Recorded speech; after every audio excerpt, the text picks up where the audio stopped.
So sorry for this little inconvenience. Start again with my introduction. So I said, what is EUPAVE, created in 2007, and here you see an overview of our members and partners.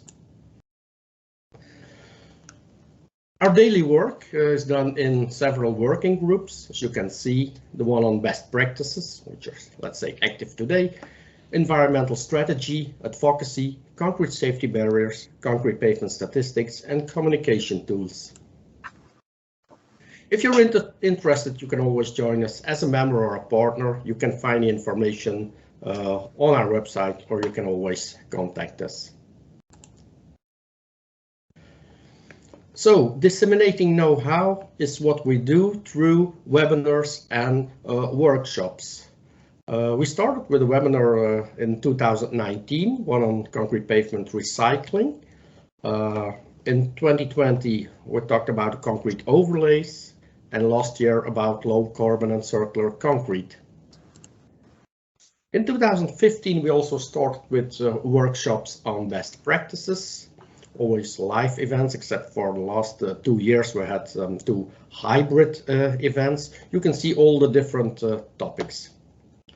So we're very happy then that today we can have our next webinar on enhancing concrete durability. I'm not going to say too much about it because we have 2 excellent presentations. I just want to give the context. So we will hear about the surface protection systems for concrete in Europe, covered by the European standard EN 1504 Part 2. In which, the different surface protective methods are described, being hydrophobic impregnation, and coating. I also found another classification from the colleagues from the US. I refer to an article from ACI Materials from September last year, so very recent one, about penetrating sealers. And there they used a classification between pore liners, pore blockers, surface densifiers, and surface coatings. You see the different types of products which are used for that. Well, you'll soon hear more about all those types of products. Today we will talk mainly about the pore liners and the pore blockers, or a combination of both. The first presentation is on pavement preservation and sustainability benefits of using dual and multicrystalline technologies. We have 2 speakers. The first one, the introduction of the company Chem-Crete, will be done by Mr. Radi Al-Rashad, President and CEO of International Chem-Crete Company. Radi, we're very happy to have you here with us. We are also very happy that Chem-Crete is already for 4 years a partner of EUPAVE. For the technical part, we can count on Dr. Michael Ayers. Michael Ayers holds a doctorate and a master's and bachelor degree in civil engineering, all from the University of Illinois in Champaign. The University of Illinois in Champaign, in Illinois, obviously. Mike Ayers is a renowned expert and in the design, the construction, rehabilitation, and forensic analysis of concrete and cementitious pavements and paving solutions. He is president of GPC, Global Pavement Consultants. He has also extensive experience in the development and delivery of training programs to the government and industry, so I think that he is really the ideal person here to have with us today to talk about the protection of concrete surfaces. So, Radi or Mike, I invite you to share your screen. I will stop sharing right now. All right. You should be seeing my presentation. No. And Radi's. We're not seeing it, Mike. Okay. Okay. You may have to give me control, I think, Luke or Elise. Wow. Look.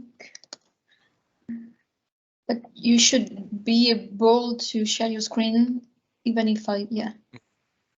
Okay. You see it Yeah. now? Yes. Yes, Okay. Mike, we see it. Wonderful. All right. There is the presentation of our talk today.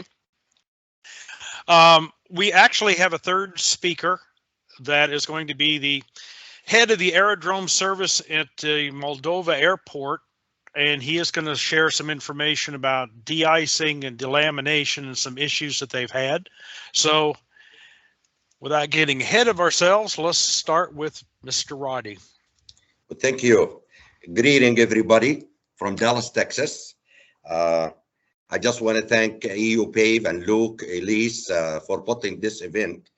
I would like to start just to give quick background about International Chem-Crete. We are, our company, we're our home office in Richardson, Texas. We're an American company with a branch in Europe, both locations in the United States and in Europe. We manufacture these products since 2002, in Europe since 2009. The focus of these two products, or this technology, dual crystallization and multi-crystallization for preservation and protection of the concrete. They are based on tartrate, sodium tartrate technology. They have been, the topical treatment has been in the market for the last 18 years. It had proved its sustainability and performance in pavement protections and structures as a whole. The focus of our company with this both technology, the topical treatment, which can be applied to fully cured concrete or fresh concrete, it is for long-term protections, especially in the transportation market, from road to airport to tunnels to rails and multi-other structures. This technology has been developed by our company. It started into the market in the early 2000s. Is not something new. The new, Mike, could you give me the next slide? Yes, sir.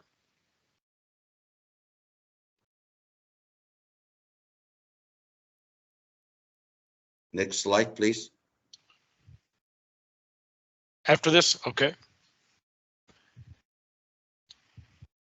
I'm advancing slides. You're not seeing the change? No. This specifically, We're on these slide two products. 3. No, I need next slides about the technology.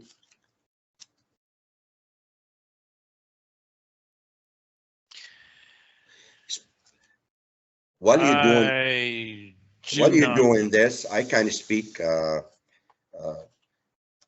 The dual crystallization, which it is Chem-Crete PAVIX, as I mentioned earlier, it's been in the market since 2001 in Europe, and it has been used in hundreds of thousands since 2001 in projects in Central Europe, in East Europe, and some of the country in Western Europe, as well as in the United States. The dual crystallization is a topical treatment, as well as a fresh concrete application topical treatment before the killing agent. The multi-crystallization is the material we incorporate in the concrete mix at the ready mix plant or at the job site. I would like to speak about, I'm not seeing, Mike, the slide, so I'm just going to continue explaining the technology. Okay. I would like to speak about the chemistry and the function of those products and really what they do in the concrete. The PAVIX CC100, it is two types of a crystallization. It's a hydroscopic crystal and a hydrophilic crystal, as well as a hydroscopic. Reason we have two different type of a crystallization with the hydrophobic technology. It is to be able to manage the water in its all form. Unify solutions, it is necessary in order to create the protection and the sustainability. What I mean by that, the standard in the United States, we do fully understand the hydrophobic materials and their importance in keeping the waters out, but also in managing the vapor and the liquid and managing ice condition and its stresses in concrete pavement, it become essential and it's important. So the dual crystallization, hygroscopic, hydrophilic, and hydrophobic, they work together to give us the total solution. The hygroscopic, it's protect and manage vapors. The hydrophilic, it's more of absorb, expand, and release moistures. And of course, the hydrophobic, it is for keeping the water out from the surface of the concrete. So the system is a water management for movement of liquid or moisture within the concrete. It works together. Its functionality, basically, when the product is sprayed topically on fully cured concrete, it will form a pore blocking crystal and a pore lining within the surface of the concrete. The penetration, it depends on your concrete density. We've seen penetration from 5 millimeters as much as 8 millimeters, depending on the density of the concrete. The most important, it's we get the penetration below the 1 millimeters.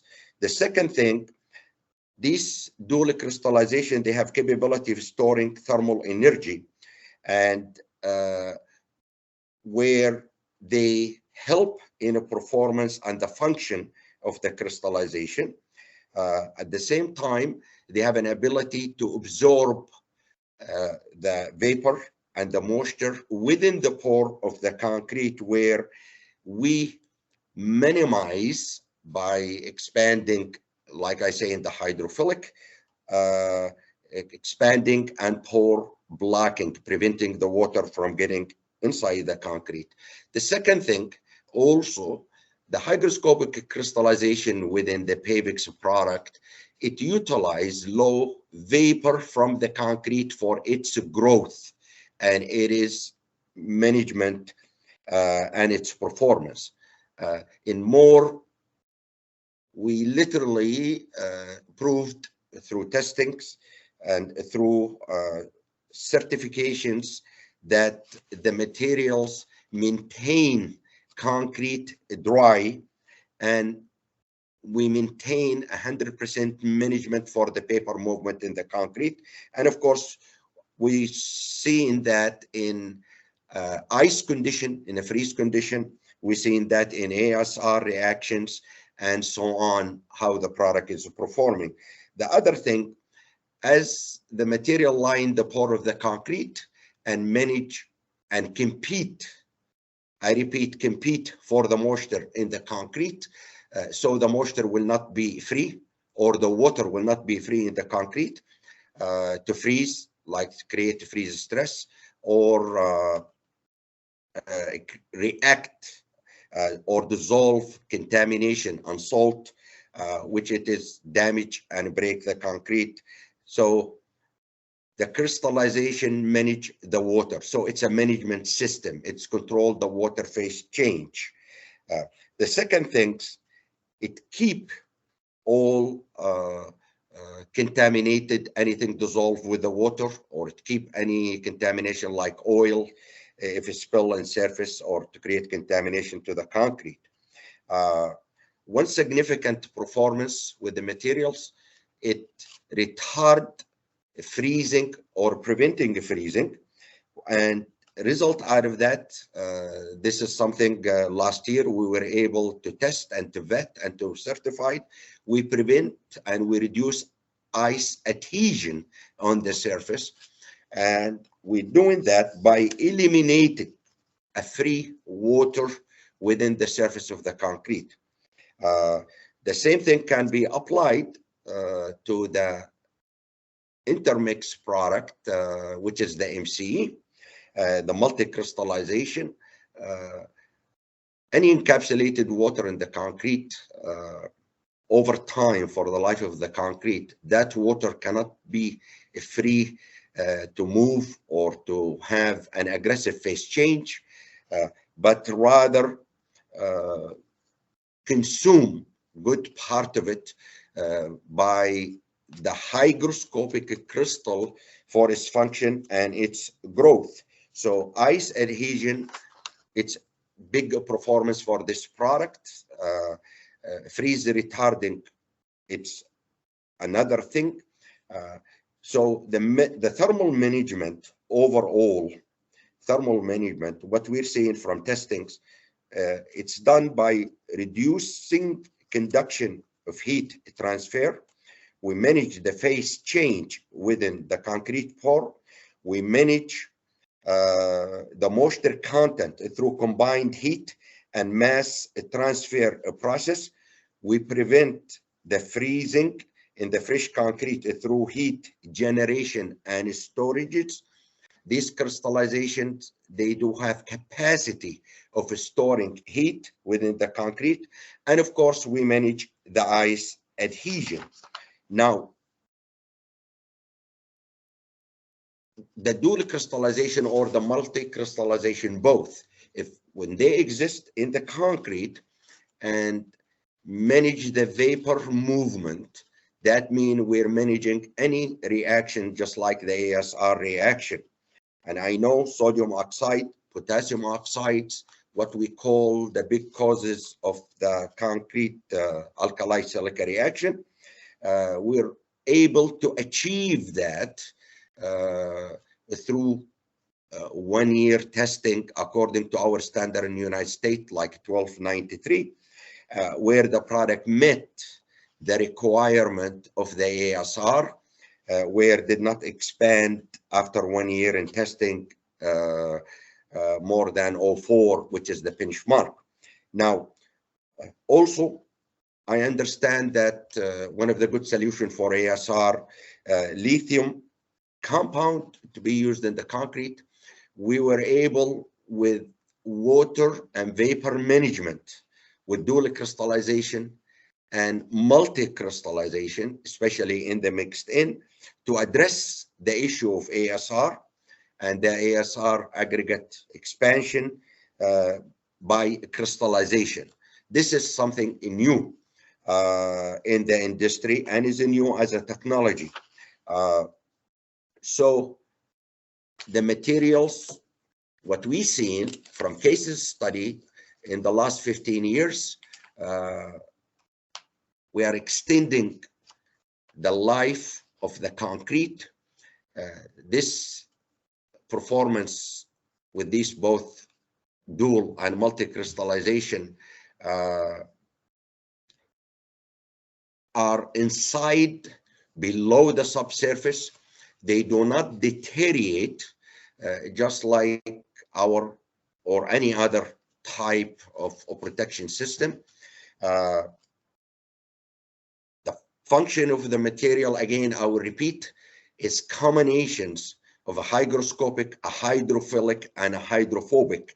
A hydrophobic is just like the silane, but we have more function with this technology. This uniform solution, we believe in international Chem-Crete, will give us the long-term of protection and sustainability which we seek, so we can keep our road and airport is open. And Mike, I will turn it to you, and thank you so much. Thank you. Thank you, Roddy. What slide are you seeing currently? Are you seeing slide number 8?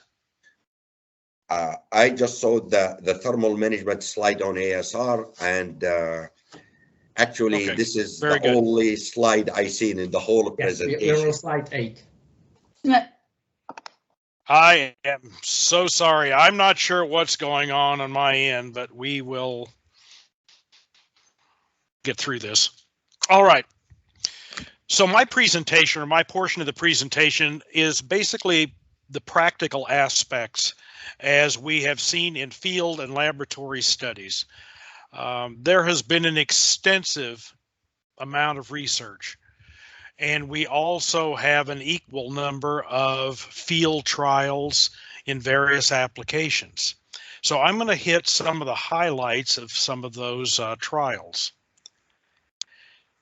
So to begin, if we look at the modes of distress in concrete, specifically pavements, which is what my primary focus is, we have several different types of distresses that we can characterize. We have functional distresses, we have structural distresses, and we have repair techniques for both of those types of distress.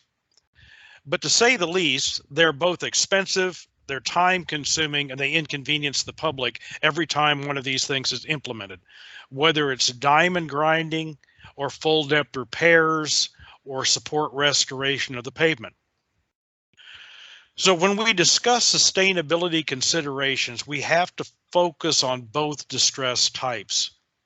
We want to build the longest lasting pavement with the least maintenance and rehabilitation requirements and the least cost. So the critical factors in roadway longevity are the design. And we have mechanistic design, we have mechanistic empirical design, we have that pretty well figured out. So for a given traffic loading under certain environmental conditions and under certain level of support, we can design a highway that'll last for virtually as long as you want it to. The California Department of Transportation, years ago, we were looking into designing 100-year pavements. Minnesota, some other surrounding states to Illinois, designed 60-year pavements. It's not a matter of the structural capacity of the pavement, it's a matter of making the material last long enough to reach its design life. Construction is, of course, a major issue in longevity. How well we do our initial placement, how well we batch concrete, how well we design the concrete, all plays a role in pavement longevity. I threw that in there. A comprehensive QC/QA program has to be in place. It has to be enforceable, it has to be realistic, and we're going to talk a little bit about that coming up. To say the least, concrete durability is the most important factor in long-term performance, and that directly relates to the materials and the environment in which it's placed. So this photo shows a number of different types of distresses. In the upper left-hand corner, we can see alkali-silica reactivity. If we go to the right of that, we'll see surface delamination. That surface delamination happens to be from the Moldova International Airport, and we will hear more about that later. On the lower left, we see the beginning of joint deterioration, which in the U.S. and more or less worldwide is where the majority of our deterioration takes place. We have a ready access to moisture, and that drives to a great extent the type of deterioration we see. On the right-hand side, at the lower set of photos, is something due to new construction. There's a number of reasons for this, but mostly it's construction practices. We see that reflected in a lot of projects. We can do extensive pre-project training. We talk about how important it is to put adequate curing in a timely manner. We talk about moisture control in the concrete, but we still, on many occasions, do a poor job of that. So what we'd like to do ideally is remove some of the emphasis on moisture management within the concrete, which MCE and to some extent PAVIX applied to green concrete effectively does. So moisture in concrete drives a majority of durability related distresses. I think everybody in the audience will agree to that. We see other environmental factors taking place, but most of those are somehow related to moisture. Whether it's freeze-thaw damage, decracking, ASR, carbonate reaction, they all somehow or another are tied together. So if you can prevent moisture, vapor, liquid, or solid from entering or migrating in hardened concrete, we can solve the majority of the problems. So how can we effectively do that? And we're looking not in terms only of cost, but we're also looking in terms of long-term durability and long-term effectiveness.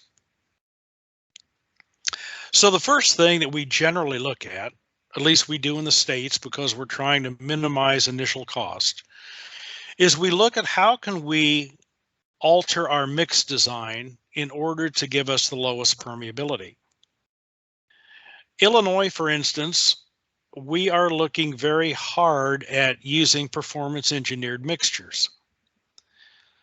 And as part of that testing protocol, we're looking at doing resistivity measurements on fresh concrete or on recently placed concrete to determine its permeability.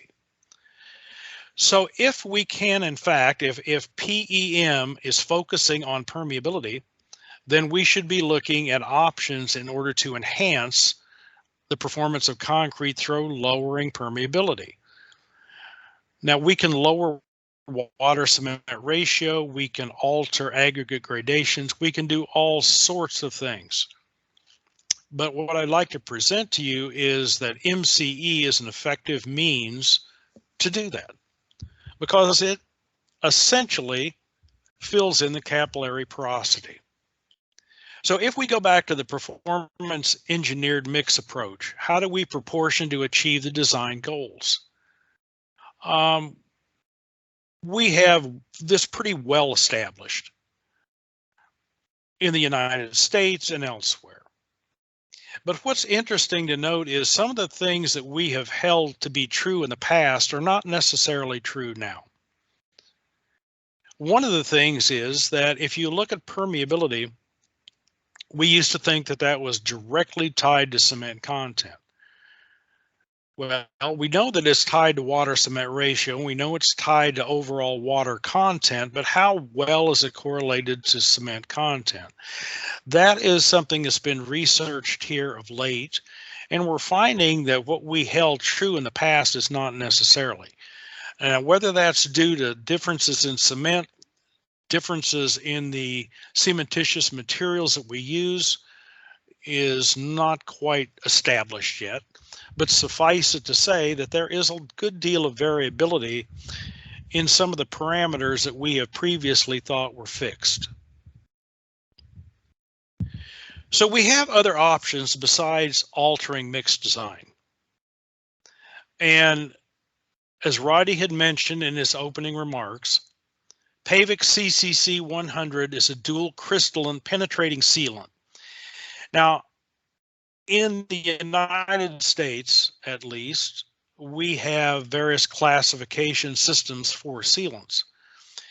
And in order to make a approved list for state departments of transportation is sometimes difficult with a new material.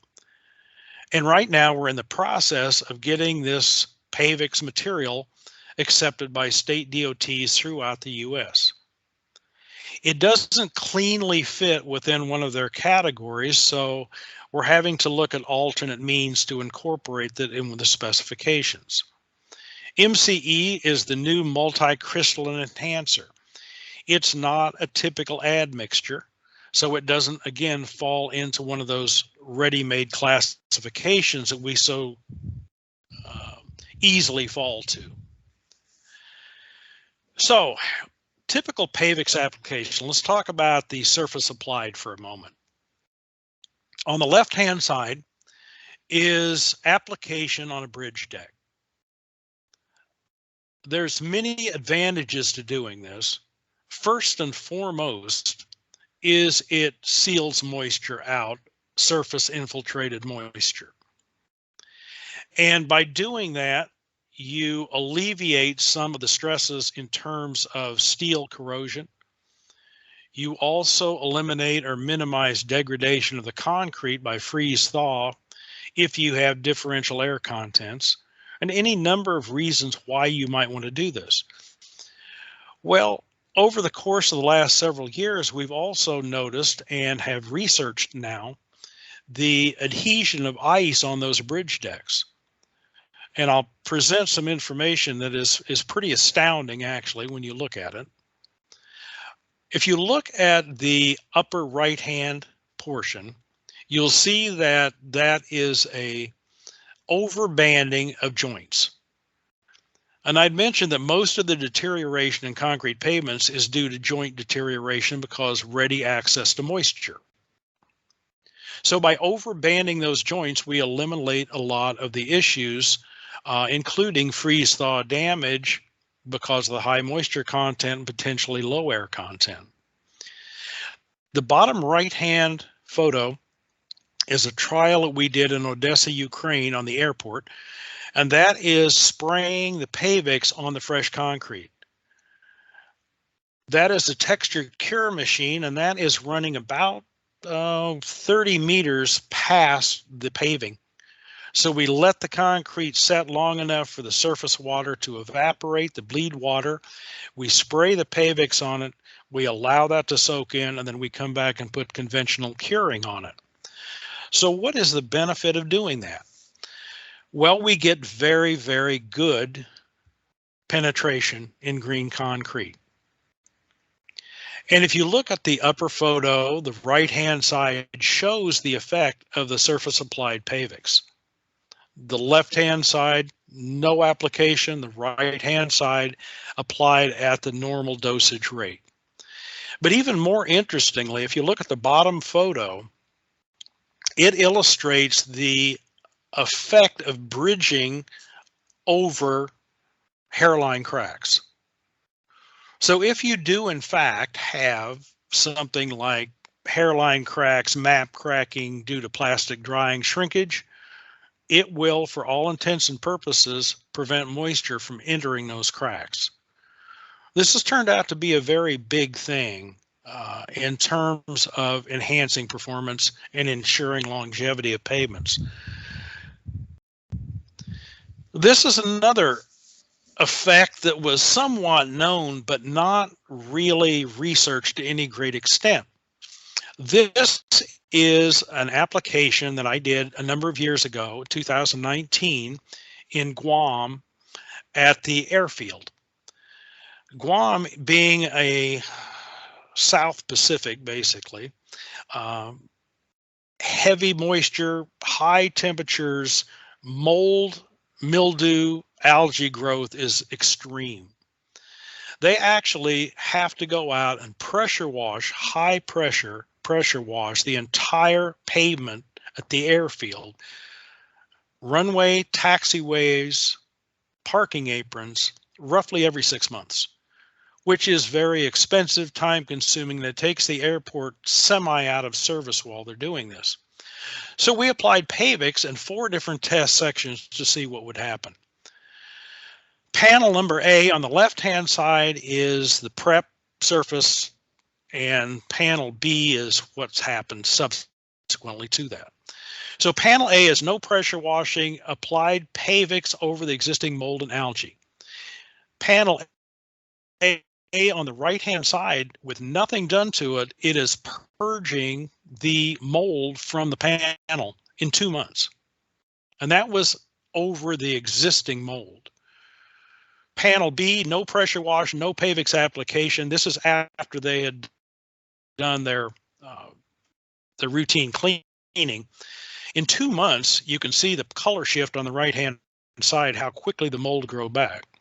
Panel C, pressure pressure wash, prepped, applied, no regrowth of mold, and that has held for over 2 years.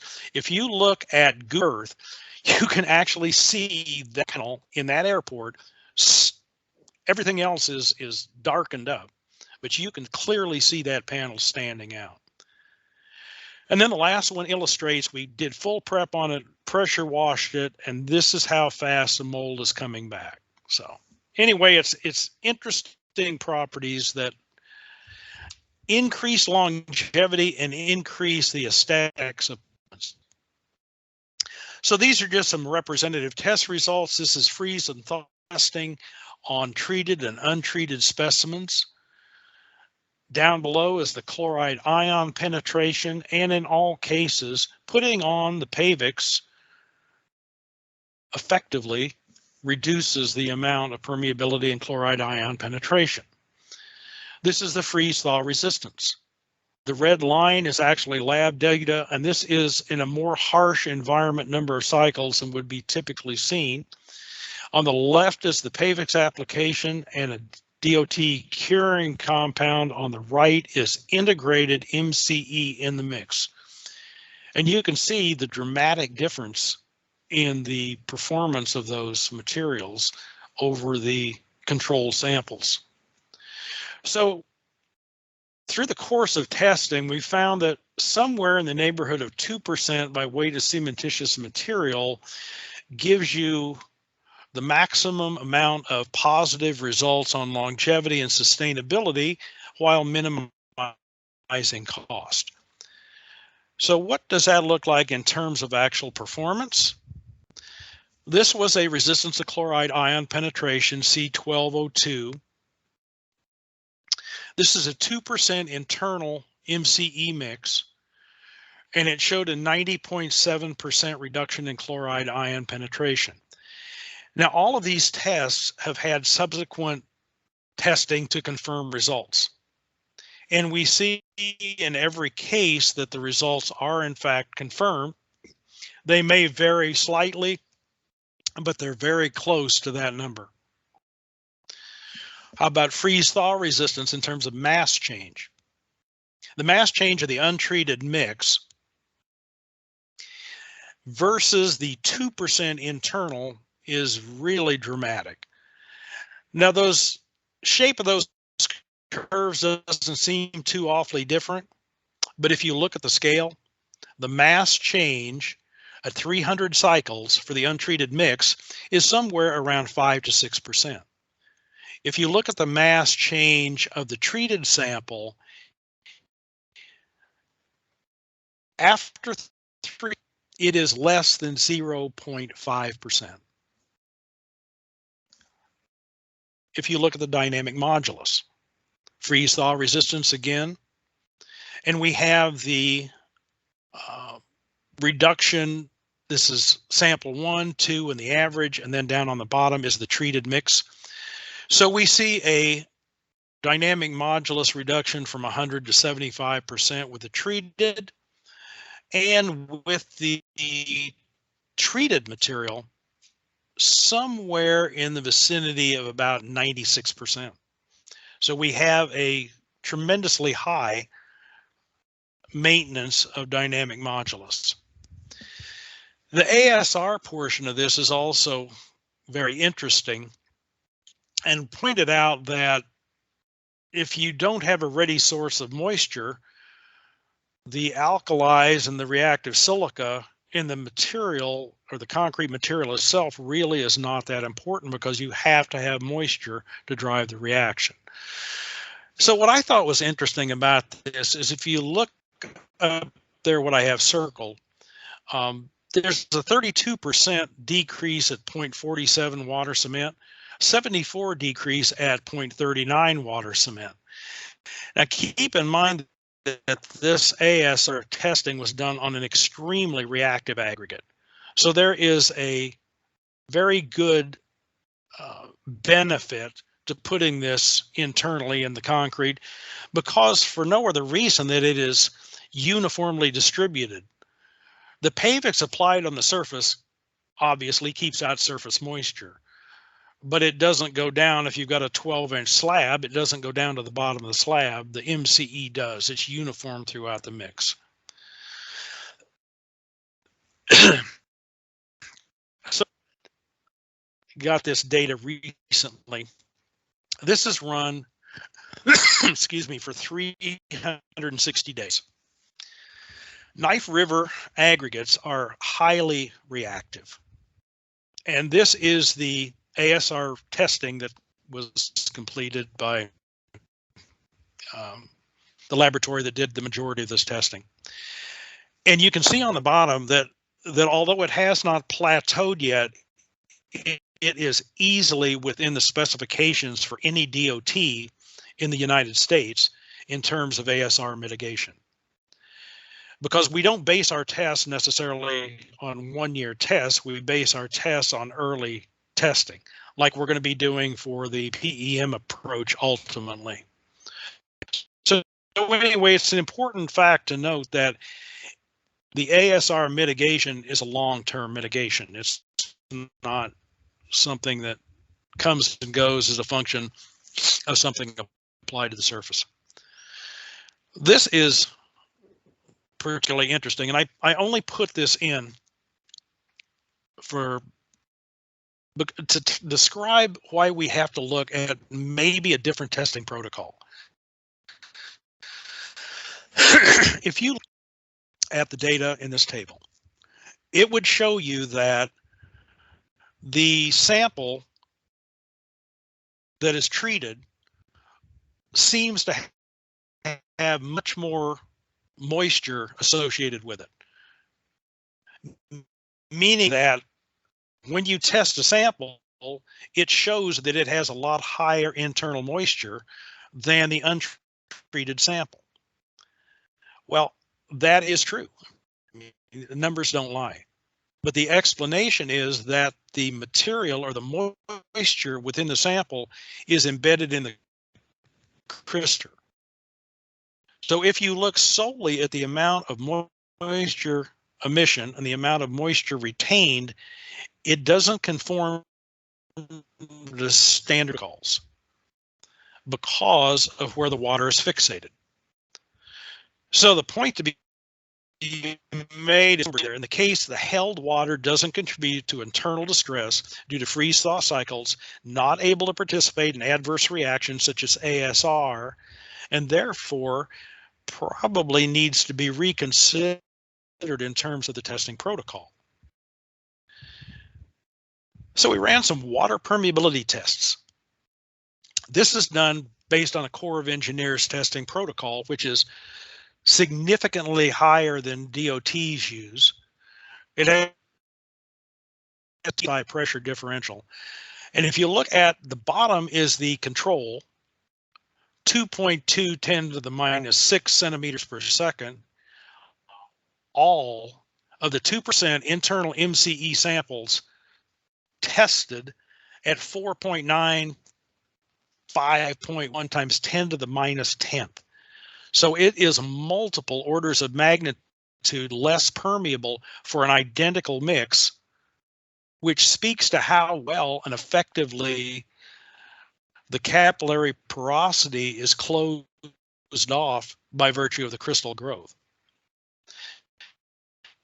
And the last thing I'll run by you before we change to the next speaker is ice adhesion.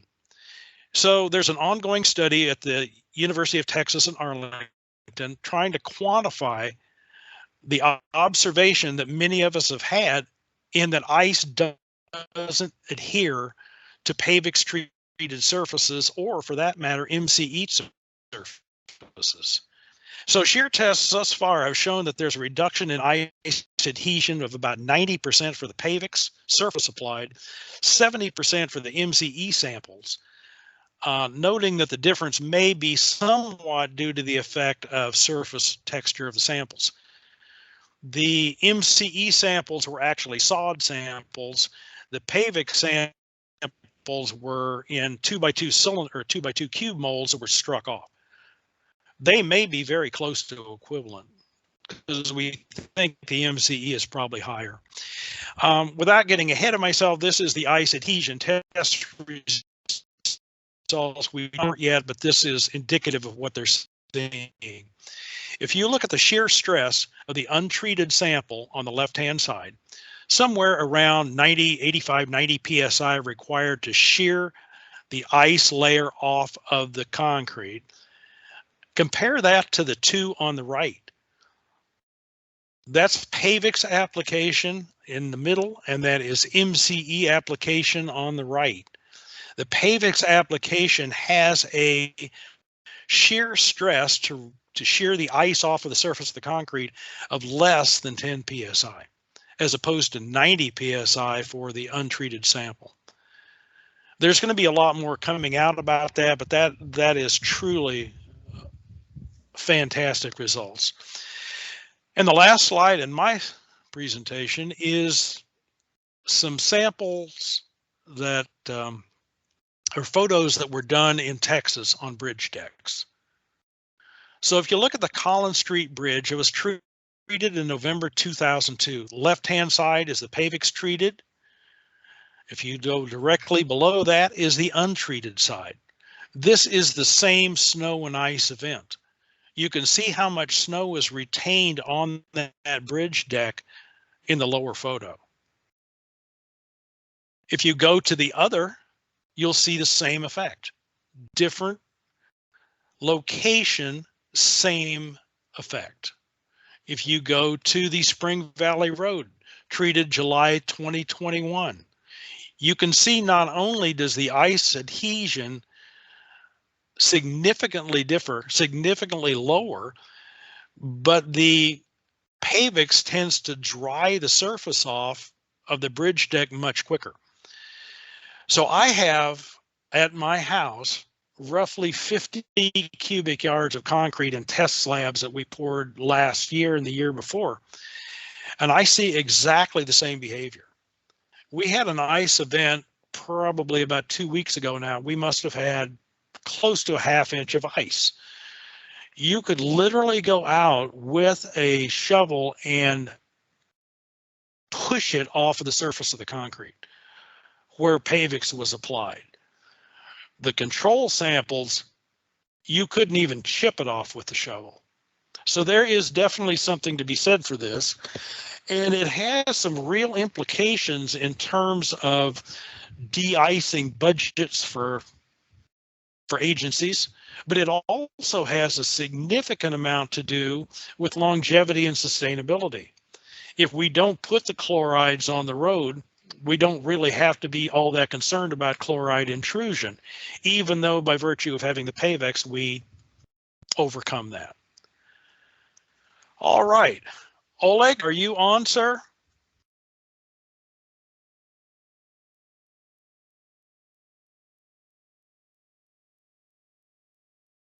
Roddy, do you know if Oleg has joined us yet? Yes, he is joining the meeting, my understanding, Mike. Okay. Oleg, if you're on mute, can you unmute yourself and I will go through your slides?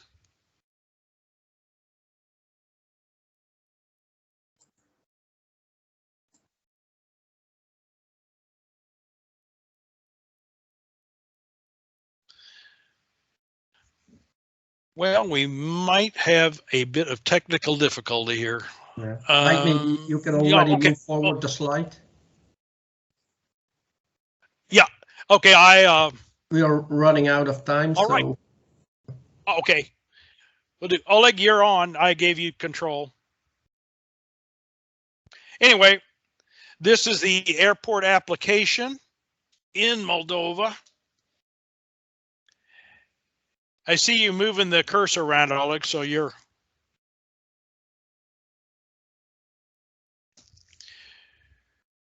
So let me go ahead and give you a little bit of background on this, and then we'll move on. This airport.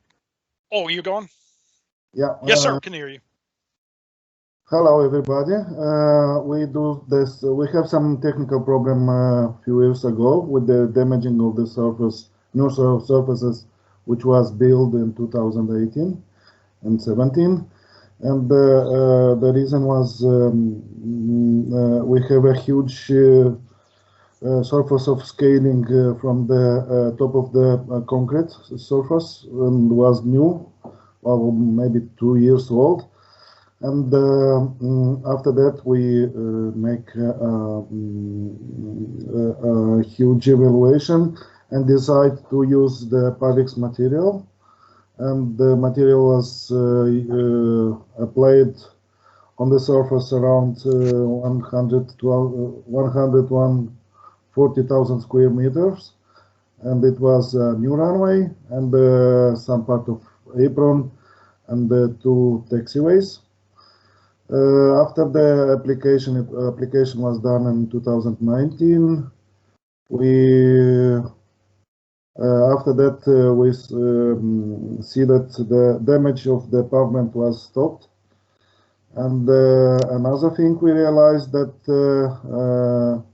we have a huge saving of money because we don't use too much de-icing fluid in the winter time, because we save around from 50% until 70% of the de-icing fluid we are saving, because the surface are very good treated, and the ice and the water, cold water, cannot going inside of the concrete. Sorry for my English, because I don't speak a lot of time because of COVID restrictions, and I staying on in Moldova, and again, sorry for my English. Also, we're using some material from PAVIX. It's protection of the asphalt part you can see on the right hand. Also, we observed this season that these ASP products, which protect the asphalt part, are very good working with the when it's snowing. On this part which was treated, are not forming any part of ice or snow or something like this. Maybe Radi, you can. I will try to. Mr. Mike, you can put before. Sir. It was a picture before. Okay. This one? Yeah, upper one. Or that? Okay. This one? No. Number 35. 35. 35. Yeah. Okay. That's the one I should be on. Yep. According to my screen, we're on 35. No, it's okay. On my screen, it's written 36. On the left side, you can see the part of treatment which was treated from right hand to the aircraft. On this part of the and on the middle, it's not treated. We especially do these lines to see how the concrete will be in the winter time. And on treated surfaces, we don't have formation on any part of ice or snowing. And snow we can remove it very quickly in comparison with the not treated areas. This is our observation in Moldova. Yeah. On this part, if you see on the left side, this black side was treated with the special protection film with the ASP. This is asphalt part. And if you see on the corner, this is the white part, white snow, because this part of asphalt part was not treated. But in the middle, this part of taxiway was treated, and no any formation of ice or snow. For us, it was very surprised, maybe because of color, because day was very sunny, it was +5. But if you have black color, this color are absorbing much more temperature in the night part of the day. this part of taxiway is heater than the part which was not treated with this material. And for us was surprising that we testing also friction coefficient, and friction coefficient was very good. It was twice more than is necessary. So more than 100%. So thank you, Mr. Tataru. Thank you, Mike and Roddy. We have to move on to the next presentation. Thank you. So thank you very much for showing us the performances of those two amazing products. For the next presentation, we come to Belgium with Mrs. Sylvie Smits. Sylvie started her career about 30 years ago in the chemical laboratory of the Brussels University ULB, but she soon started working for the research center of the Belgian Cement Association, CRIC, first as responsible for the mechanical testing in the laboratory, and afterwards as a certification officer for concrete, its constituents, also including admixtures, and finally also for pavement quality concrete. After 17 years, she made a switch to the Belgian Road Research Center, where today now she is a researcher and technological advisor. So specialized, of course, in concrete pavements, in concrete paving blocks, pervious pavements, and natural stones. Sylvie was involved in many research projects. One of them is the frost thaw scaling resistance of concrete surfaces, and she's going to share with us the results of that research. So, Sylvie, the floor is yours. Okay, hello everybody. I'm sharing my presentation.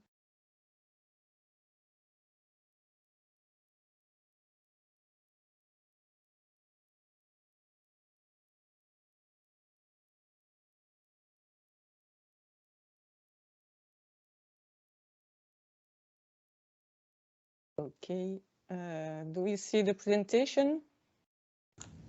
Yes, yes, it's working. Okay.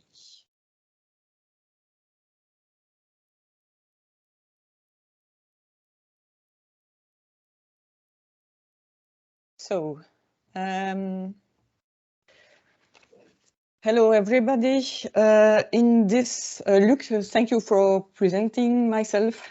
In this presentation, I want to share some results we obtained during our research project Gelavia, which was about the resistance of concrete to de-icing salts. And during this research project, a part of the project was dedicated to the hydrophobic impregnation products, and I will present you those results in this presentation.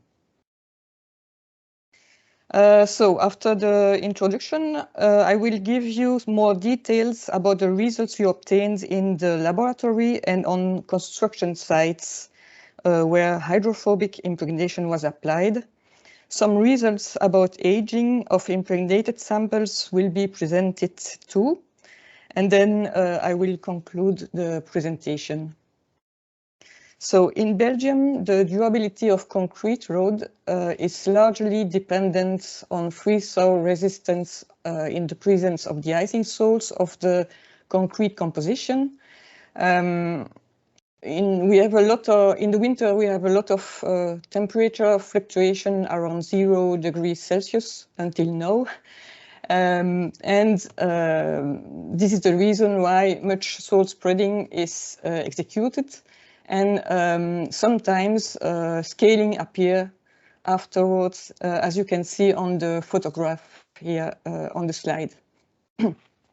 So to avoid this scaling, we have to pay attention to the concrete composition, apply high cement contents, low water to cement ratio, and the use of an air entraining agent.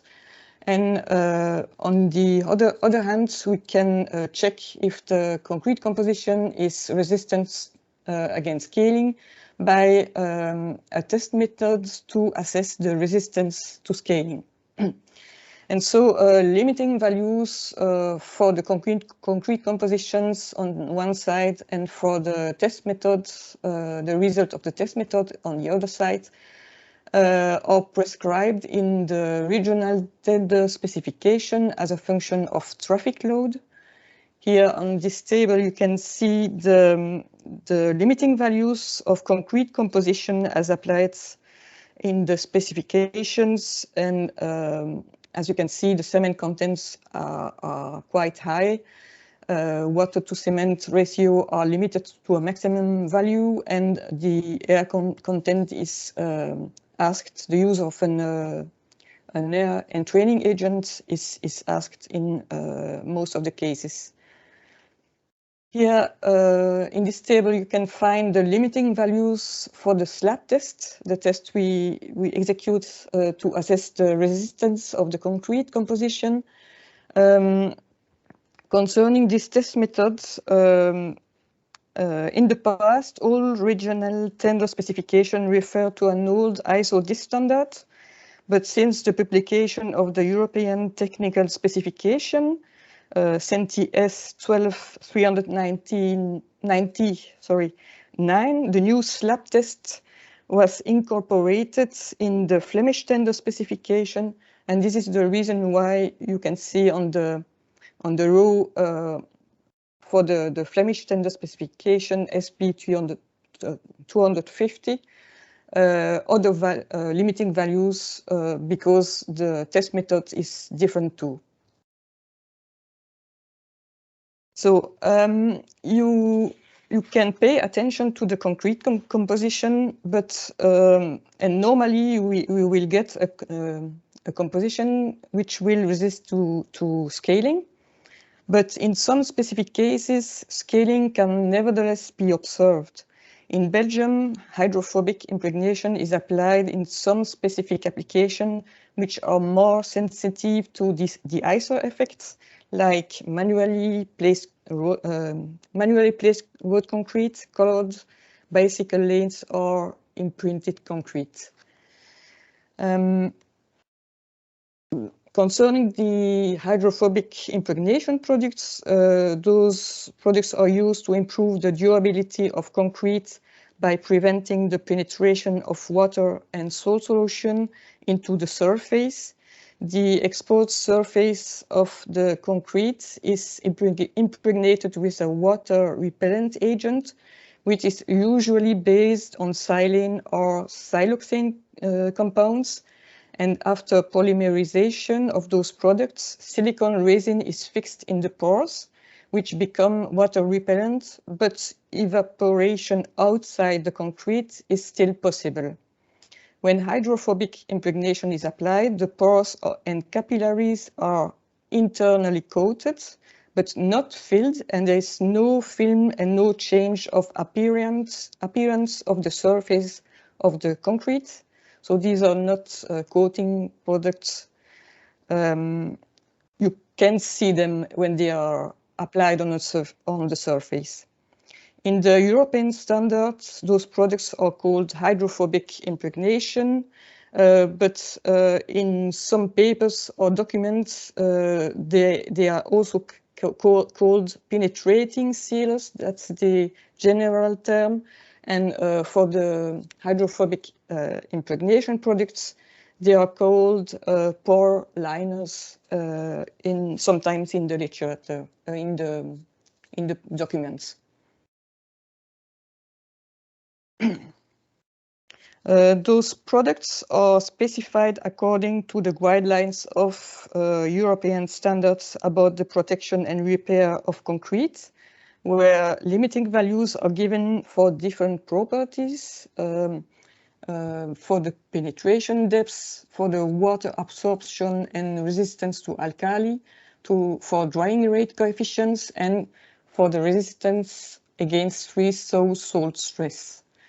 But the problem is that the reference concretes which are used in these standards are quite different from typical road concrete compositions, and the test method for the determination of the resistance against freeze-thaw salt stress is quite different from the slab test that is applied in Belgium.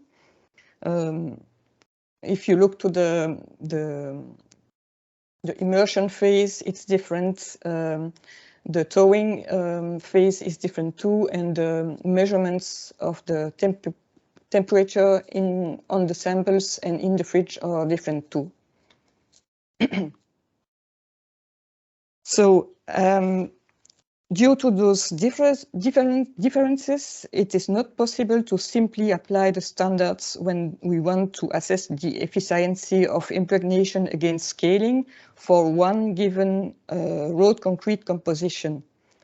Writing groups of regional tender specification needed some data to define new criteria for the acceptance of impregnation products. And other questions about the effect of curing on the efficiency of impregnation was asked in the working groups. So those topics were included in the pre-normative research project called GELAVIA, where we studied the effects of impregnation products too.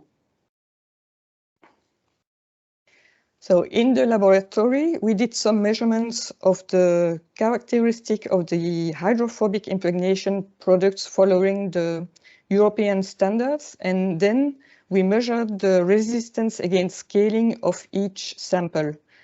Therefore, we chose 7 impregnation products, and we impregnated concrete slabs having a traditional road concrete composition. But this composition contained no air entraining agent, so its resistance against scaling was moderate to low. The test method applied in Belgium for the evaluation of the resistance against scaling consists in applying freeze-thaw cycles on samples whose surface is covered with a layer of de-icing salt. Then the freeze-thaw resistance is measured by weighing the scale material after a specified number of cycles. So here you can see the scaling curves of the samples of concrete slabs we impregnated. The reference curve where no impregnation was applied appears in blue, and the scaling curves of the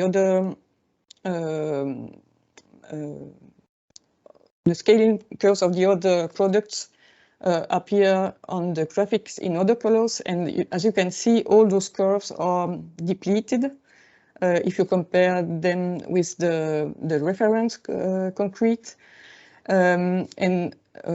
If we look to the scaling at 28 cycles, which is the criteria here in Belgium, we can see that the reduction of scaling varies between 36 and 83%. So the efficiency of the product is effective and measured, as you can see.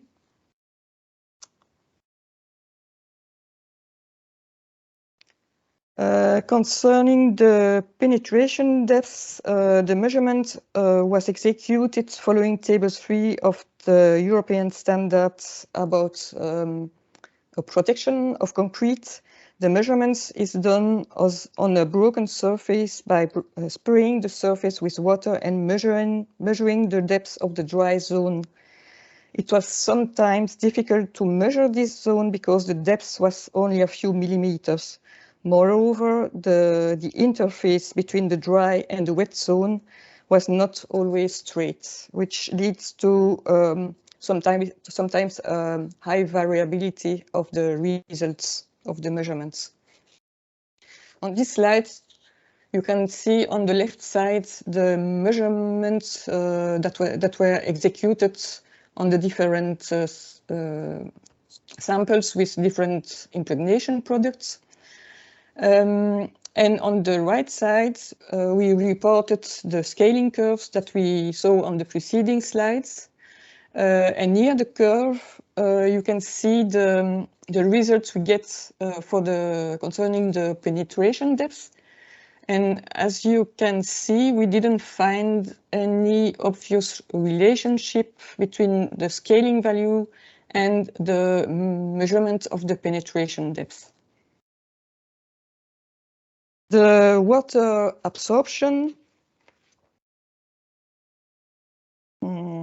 was measured following the standard for repair and protection of concrete.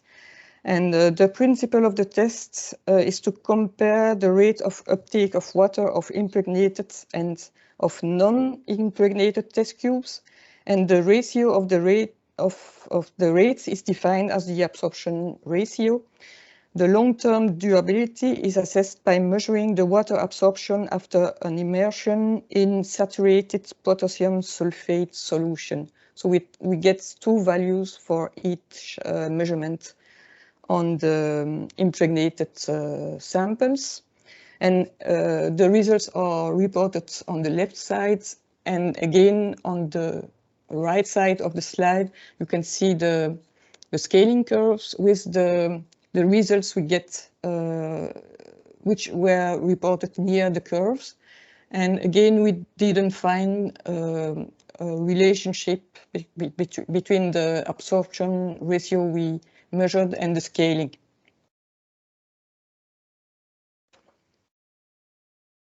So to conclude about this part of the study, we would say that the test methods as described in the standards about the protection and repair of concrete are not directly useful to predict the efficiency of a product on a defined road concrete composition.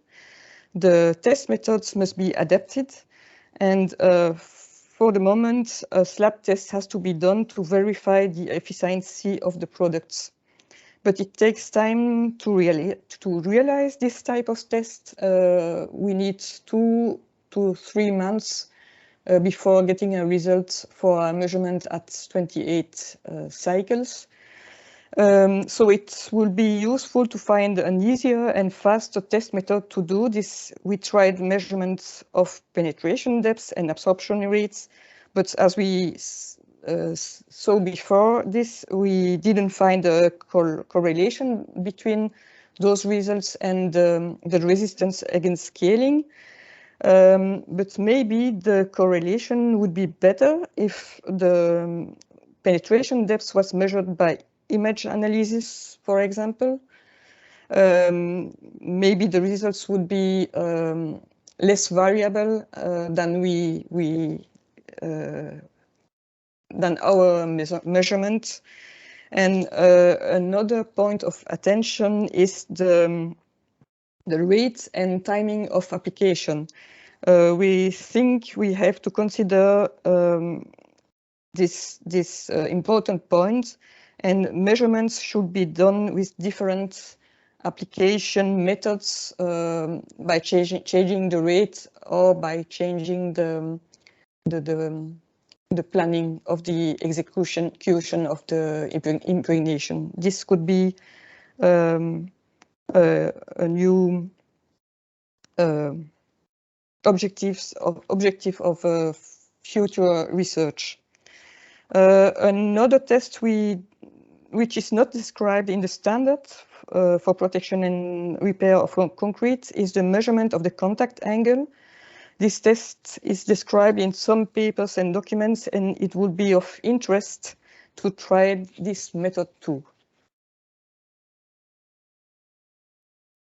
Now I will present you some results we obtained on core extracted from roads. The most important campaign was led on the airport of Zaventem near Brussels, and there we took 48 cores from treated and untreated concrete slabs.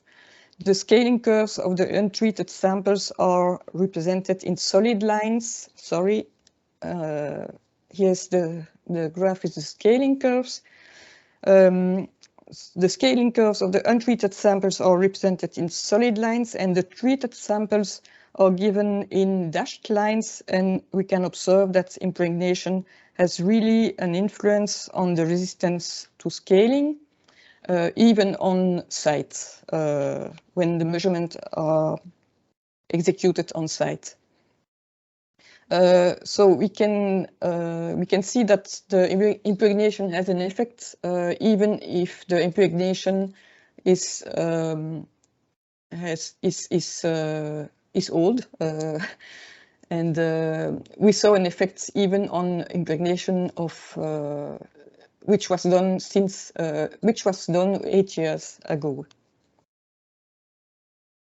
Here on this graphic, we reported the results of the scaling at 28 cycles. So you can see the effect of non-impregnated samples and impregnated samples. As we saw before, the effect is visible.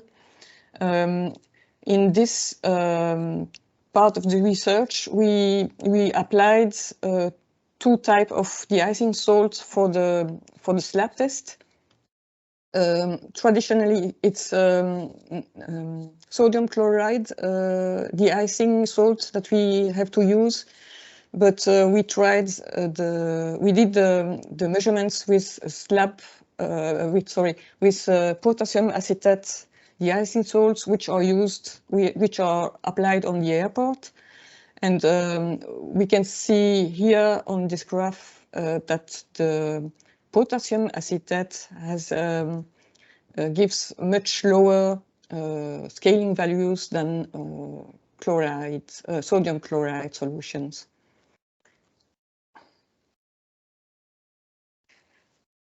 On the working site of Couvin, where a highway was in constructions, fresh concrete was sampled, and this was to measure the effects of curing on the efficiency of the impregnation. So samples were prepared on site and then treated in the laboratory to produce 4 series of samples in order to measure the effect of curing on the efficiency of impregnation. Here are the scaling curves of those 4 series. And as we can see, the curves show that the curing product probably interacts with the impregnation product even after 28 cycles. So if impregnation has to be done after curing, we would recommend certainly not to impregnate before 28 days, and eventually to clean the surface before the impregnation. So based on the results we obtained in the project, the Flemish tender specification was adapted for the requirement concerning the impregnation products. A slab test has to be done on impregnated samples, and the limiting value of 0.5 kilograms per square meters at 28 cycles is prescribed.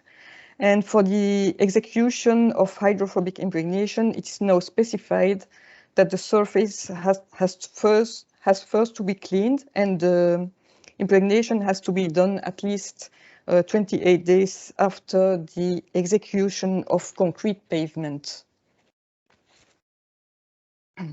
Now I will show you the results we obtained on laboratory impregnated concrete composition after aging of the samples by different methods. For the aging methods, we chose abrasion by steel balls, aluminum oxide and water. This method is described in a standard about the ceramic production, and is also called PEI test. Abrasion with a piece of rubber rotating at the surface of the sample. This is a method which is described in a standard about wearing resistance, which is applied in slurry surfacing. Another method was putting the samples in Q-sun chambers, which reproduces the full spectrum of sunlight. And the last, simplest aging method was simply exposing the samples during 9 months on the rooftop of our building in Sterrebeek in Belgium, near Brussels. So measurements were done before and after the aging.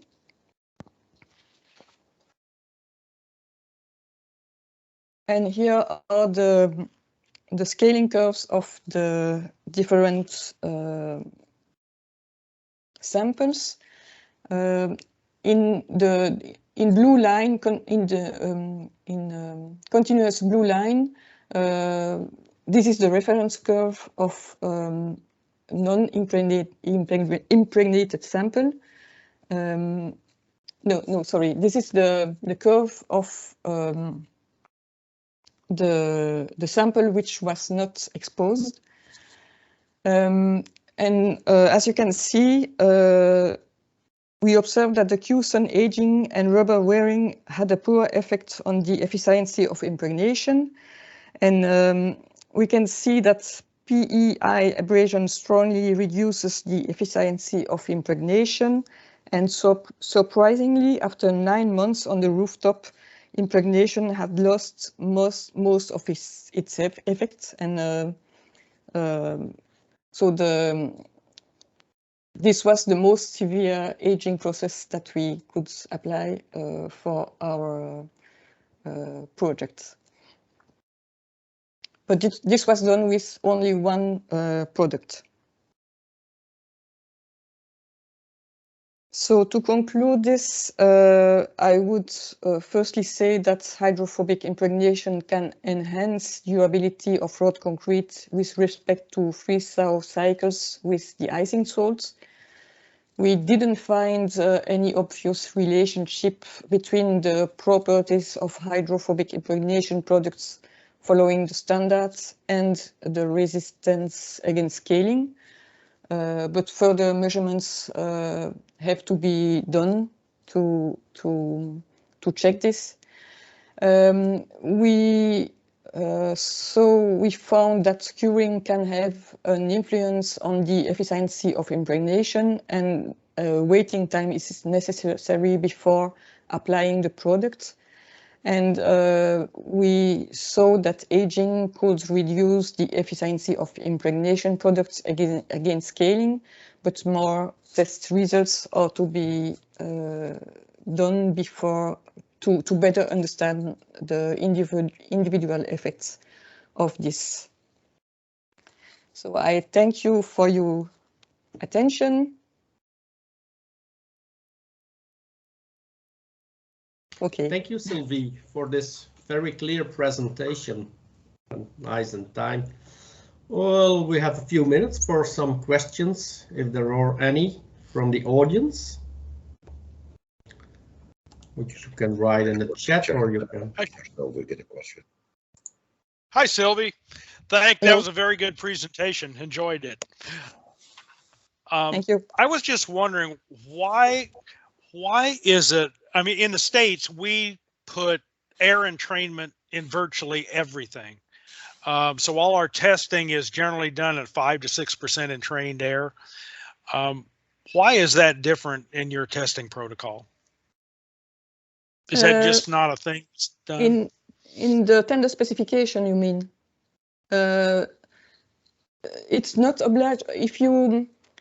It's depending on the maximum diameter of the aggregates. If you use big aggregates, normally it's not prescribed. You don't have to use air entraining agents, but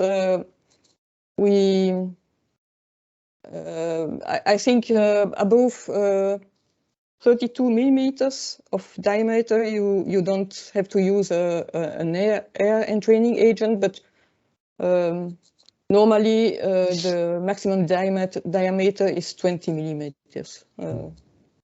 Yes, Mike, we can say that in Belgium for most of the machine-laid pavements, so those with a slip-form paver, then an air entrainer is used something like 3 to 4%. We have rather high requirements on the strength, much higher than in the United States. So a higher air content reduces strength, so we have to be careful about that. And in most of the manually poured pavements, we do not use an air entrainer, just because of the difficulties in compatibility between air entrainer and super plasticizer. Sometimes, yeah, the air content goes too high up, and we get discussions again about the strength. And it's mainly for those applications where we do not use an air entrainer that the hydrophobic impregnation is imposed, which is a good thing. Okay, thank you.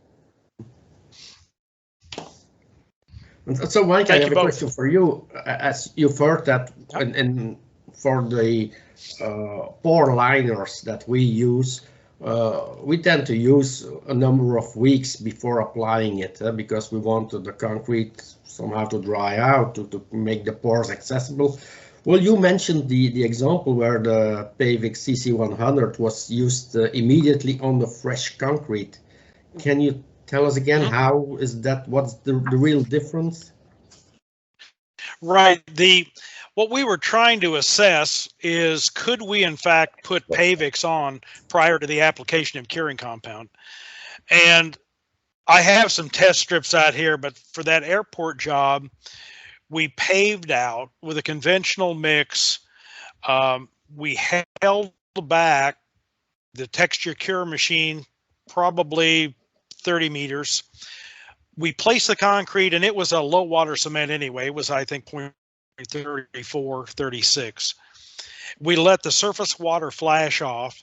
Then we sprayed the PAVIX on at about 150 square feet per gallon, let it soak in. And when it flashed off, then we put the curing compound on. And then we looked at the depth of impregnation of the PAVIX, and it was not far different than on aged concrete. So we figure from that, if we tweak that technique a little bit, we should be able to get very, very good results. Can I add? Yeah, thank you. But we once did some tests with early application of the siloxanes, and well, it still worked somehow, but we had a reduced efficiency of the products. Yep. Mike, can I make a comment also? We have not fully. Please do. Yes.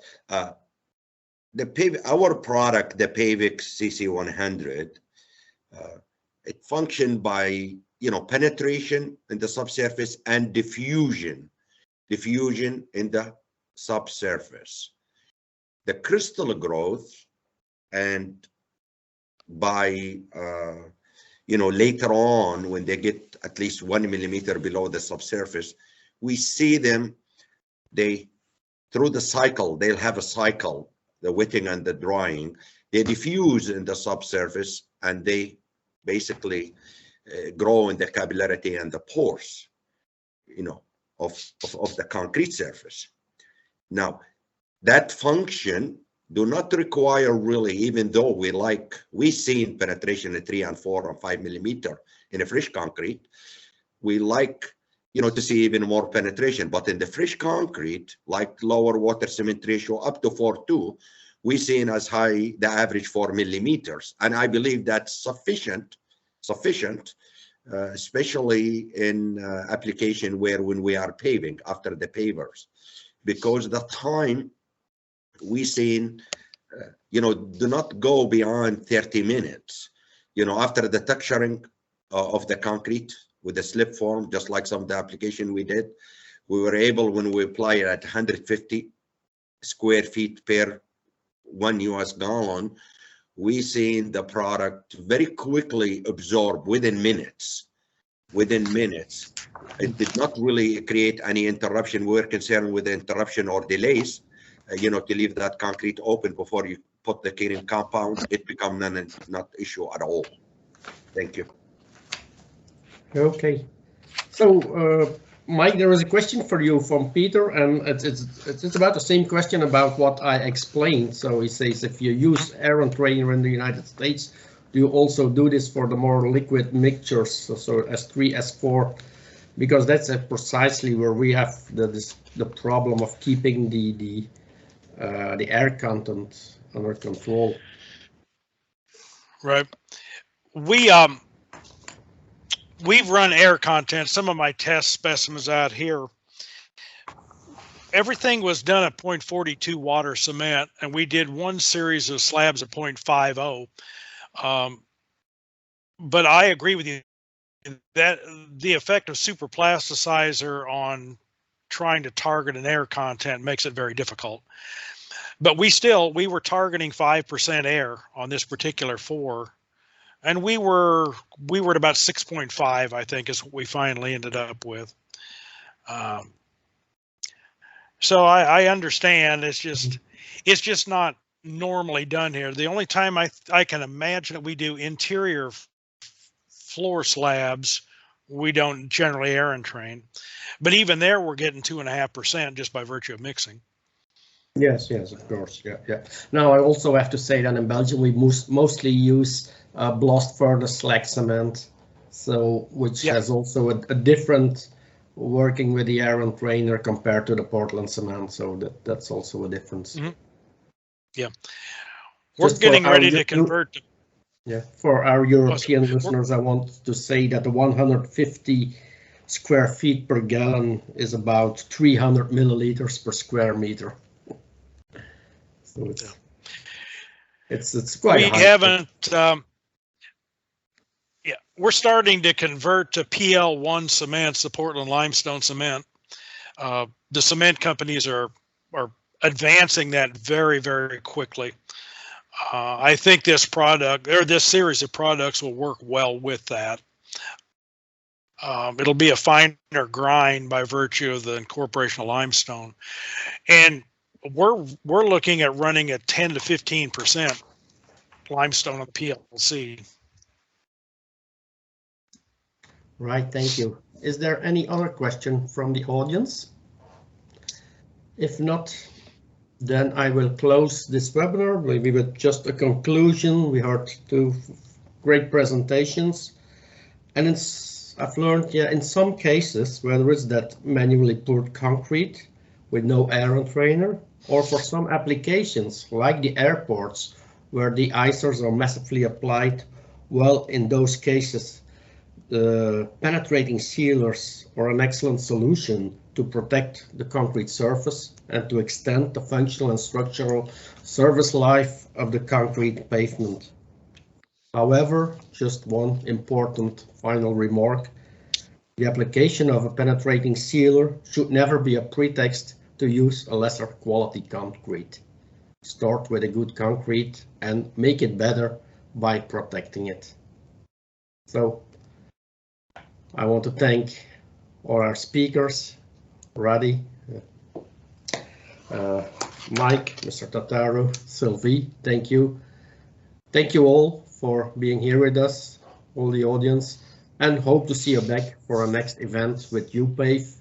In October, probably, we'll have our next best practices workshop, and it is highly likely that we will have it in live, but maybe all again in a hybrid form, so that also people from abroad and other continents can join us. Ladies and gentlemen, thank you all. Have a good day. Bye-bye. Thank you. Goodbye. Bye.